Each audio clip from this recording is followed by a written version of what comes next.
পুজো করি আর না করি আমাদের কিন্তু কার্তিক পুজোতে উপোস থাকতেই হবে। কেননা এটা আমাদের অনেক বছর পুরনো কার্তিক পুজো। আমার শাশুড়িও করেছে, আমার বড় জায়েরাও করে, আমাকেও পুজোটা দিয়ে গেছে, আমিও করি, কিন্তু এবছর করতে পারিনি। তাই উপোস তো রয়েছি। উপোস থেকে সত্যি পুজো করেছে, সত্যির সাথে সাথে সব করেছি। ওইদিকে নাড়ুমুড়কি করলাম। এখন উপরে চলে এসেছি, উপরে এসে পুজোরটা সত্যি বরের হাঁড়িগুলো গুছিয়ে পেতে দিয়েছে, আর প্রদীপটা ধরিয়ে দিয়েছি, ঘিয়ের প্রদীপ। আমাদের ঘিয়ের প্রদীপ ধরাতেই হবে, তারপর ফলটা বানিয়ে নিচ্ছে। আর এদিকে দেখো বাচ্চারা বাজি ফাটাচ্ছে।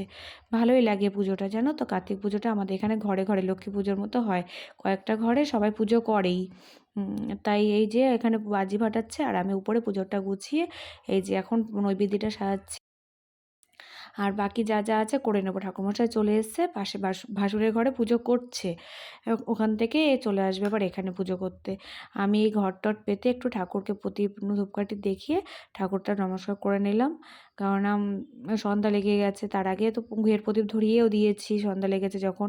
আর এখন এই বাকি সব গোছানো হয়ে গেছে। দেখো বরের হাঁড়ি, ওই যে কলার কাঁধ, এগুলো কিন্তু আমাদের দিতেই হবে। আর বরের হাঁড়ির মানে কার্তিক পুজো তোমরা জানো কি না জানি না, বরের হাঁড়ির মানে প্রসাদ, বরের হাঁড়ির প্রসাদ মানে সবাই খুব ভালোবাসে, সবাইকে আমরা নিমন্ত্রণও করি। তাই পরের দিন এটা রান্না হবে, এখানে যা যা দেওয়া আছে সবজি টবজি সব। আর চন্দন বাটাটা বাকি ছিল, সেটাও বেটে নিলাম। আর ঠাকুরমশাই চলে এসছে, দেখো পুজোতে বসে পড়েছে। এখন পুজো হচ্ছে, কালকে কিন্তু আবার পুজো হবে, আমাদের দুইবার পুজো হয়। আজকে পুজো হচ্ছে, আর বাসি পুজো হবে। তারপরে ওই বরের হাঁড়ি ওখান থেকে নিয়ে গিয়ে সব কিছু রান্না করা হবে। এই যে এখন আরতি হচ্ছে, তারপরে যে ব্রত কথা। আর কার কার বাড়িতে কার্তিক পুজো হচ্ছে অবশ্যই কমেন্ট